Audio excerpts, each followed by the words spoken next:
And joining us now for more is Yaku Boyens with the Falkirk Center. Thank you for joining us, sir. Thank you for having me. Thanks, CBN. How familiar are you with these cases? What more can you tell us about these recovery operations? Very familiar. We're in this fight, have been in this fight for 26 years, and trafficking in the U.S. is very prevalent. These are well executed, multidisciplinary and multi-unit actions that were taken by U.S. Marshal Service, but local law enforcement and non-government organizations on the ground.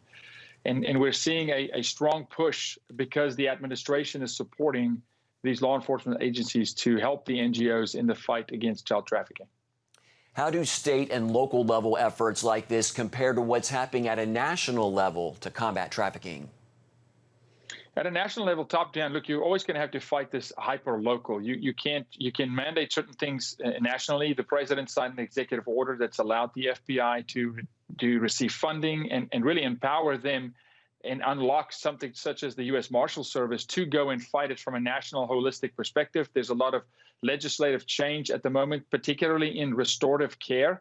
Once these children are being rescued, they have to go somewhere. They can't just go straight home because there's massive amounts of trauma involved. So from a holistic point of view, federally, there's an oversight going on in how do we tackle this thing as a whole, but it has to be fought locally with local PD, local organizations with some national support.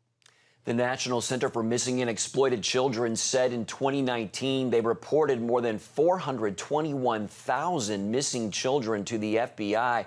What is the biggest factor behind these trafficking rings? Look, it's different. Kids get trafficked different in different geographical areas, and the crime doesn't profile. It doesn't care about race, gender, class, socioeconomic status. Literally any child that looks vulnerable to a profiler or a predator is a soft target.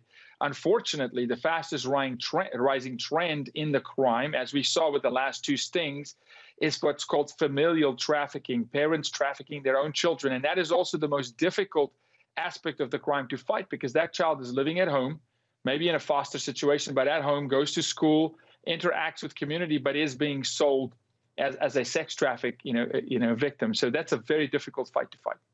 Wow, it's hideous to hear about that. What can parents do to keep their children safe? Parents really have to engage. Look, we're in a situation where there's a propensity towards moral fluidity in our country. We need to be a country on Judeo-Christian values and biblical values in the home. Fathers have to be home. You have to engage. You have to have these conversations with your children. They should not be having a conversation for attention and affirmation online. It has to come through the parent, and discipline is important. But parents have to engage. We can no longer pacify our children with technology. This is where they're being trafficked. This is where they're being profiled. And parents, please engage. You need to know who your child is talking to. And if the child feels like you're a helicopter parent, be the helicopter parent. Rather, be a parent that's engaged and keep a child safe than a parent who's saying, help me find my child. All right, very well said. Yaku Boyens with the Falkirk Center. Thank you very much for your time and your information on this important subject. Thank you.